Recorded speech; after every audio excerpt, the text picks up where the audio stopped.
Welcome back, boys and girls, to History of the World in 2 hours. So, a couple things to keep in mind. Remember that this is one set of theories and this is interpretation of evidence, and you could argue a different interpretation of some of this evidence. So, keep that in mind. We understand that. We just want you to have an open mind to listening to these ideas and to have an open mind to a possibility of a job or a career in one of these scientific lines. We can see all of those different scientists come on and they have their title on the screen. And they work for different agencies and institutions and universities. That may be something you're interested in. But back to the movie. So we ended or had an introduction to fire in the last part of this. And fire, let's just remember, is different than any other planet because fire allows us to have cook food, which is more energy for our bodies. It allows us to make things like clay and metals and to have engines. So on Earth and out of all the other planets, Earth is the only one that we know of so far that can sustain fire. And so that is unique to us and how humans have progressed. Without that, we wouldn't be who we are today. So that was before this worksheet. So we're to the worksheet now. Please have this out. Please have your study guide / worksheet out on your table so we can go through this together. Thank you for keeping it in a safe spot, and thank you for having it so that when you study, you'll be prepared for the test coming up. Okay, so the first part is 200,000 years before present. So, boys and girls, in 200,000 years before present, we are still not on the geohistogram. If we click over to the geohistogram, we can see that this is 7,000 BCE, 7,000 before Common Era, and even that really isn't civilizations, that's just some groups of people. This is where we get into some civilizations, and they're going to refer to the Sumers in a little bit, but we're not even to that section yet on this geohistogram. So back to our box right here, it says humans' voice box evolves, descends, and now humans have the ability to make more complex. Do you know what that is? If you look at your box, sounds right here. This should be sounds leading to oral communication.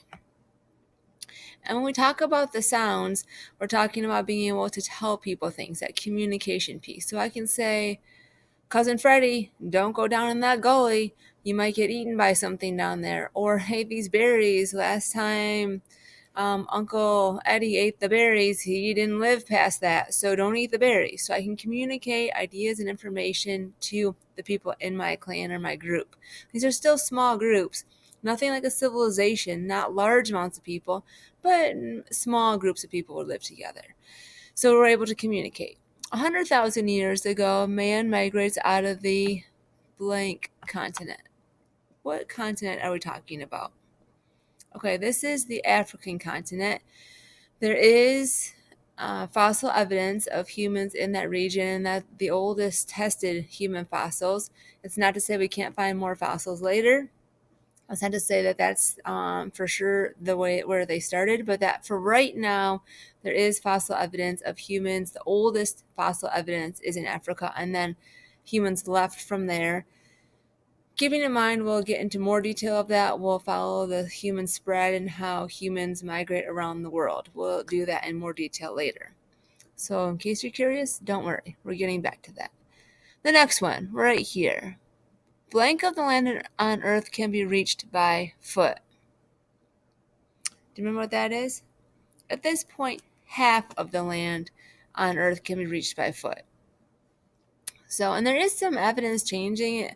Scientists used to think that there wasn't any signs of boats or ships or things like that early on, but now some more evidence is coming forth that there might have been some kind of sea travel. Not this early, but earlier than they once thought. So moving on, we're going to scroll down. The comparisons of scale. This often confuses students. The comparisons of scale is simply a way to try and put into perspective for you how long humans have been around compared to the universe. So the universe is 14 billion-ish years old, 14 billion-ish years old. How long have humans been around? And so they're just trying to put that into perspective for you with this comparison.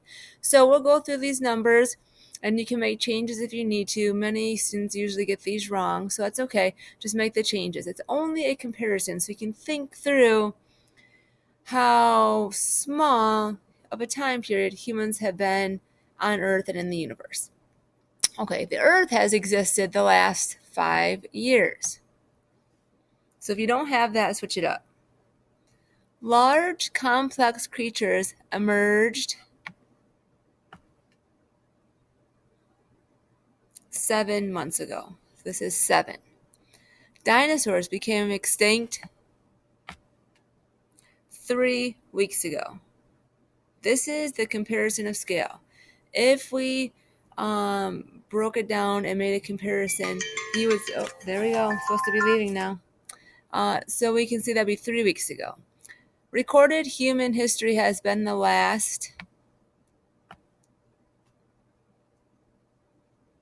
3 minutes, and modern society began 6 seconds ago. So those numbers are Earth is 5 years, complex creatures 7 months ago, dinosaurs extinct 3 weeks ago, and let's see, what was it? 3 minutes for modern, 3 minutes for recorded human history, and 6 seconds for modern human history. Okay, so that we have that down. That will not be on the test. That's just a way to think about things a little bit differently and to go through that. So don't worry about it being on the test. 12,000 years before present. We're still not on the geohistogram because the geohistogram only covers about 9,000 years, but we're certainly getting closer.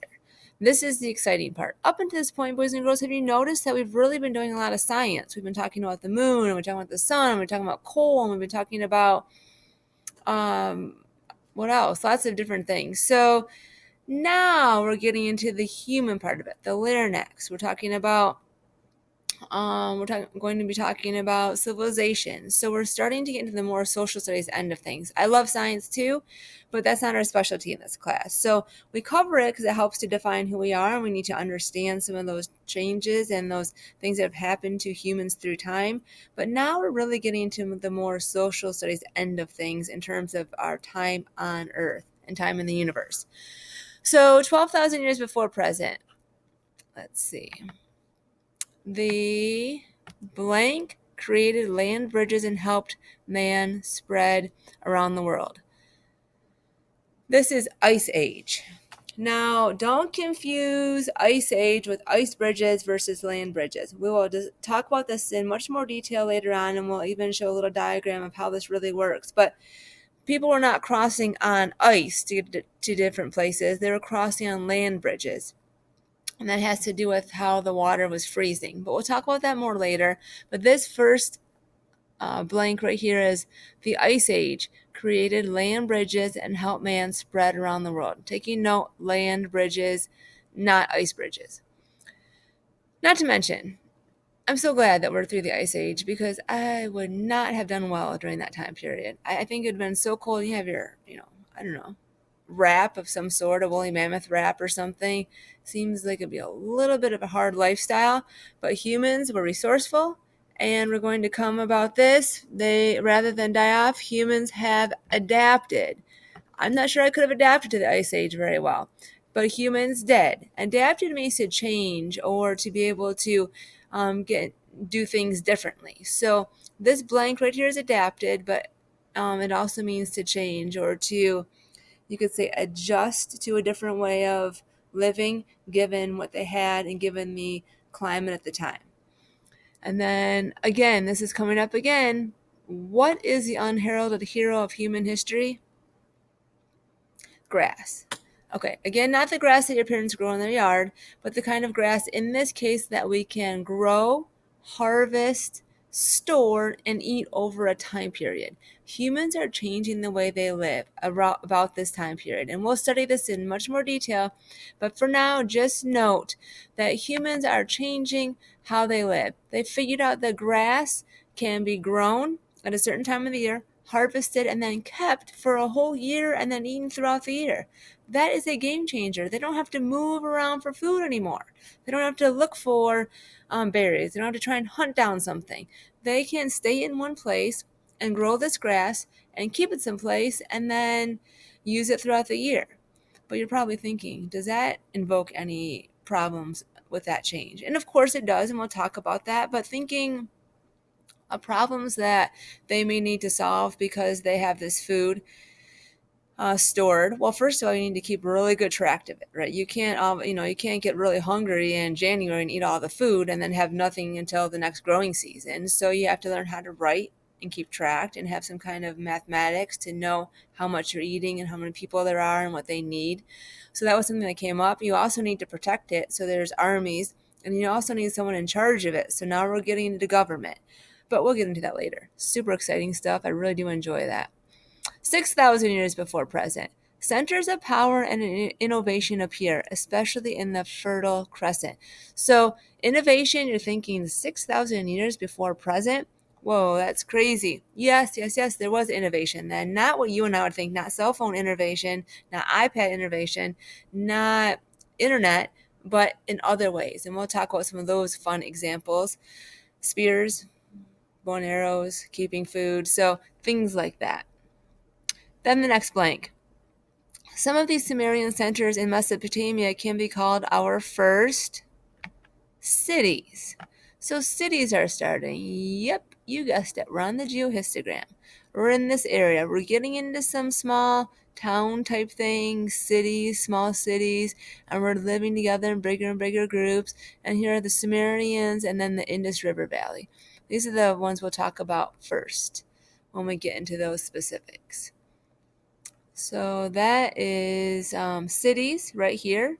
Now we're 5,000 years before present, and we're really starting to get into the social studies of this movie and the humans and that kind of thing. This part right here says civilizations are about to take off, but they must master trade first. What could be so important about trade?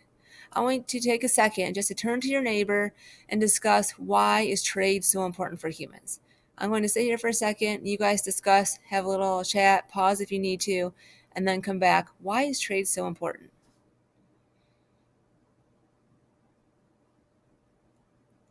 Okay, so hopefully you had a chance to discuss that. Maybe you paused it.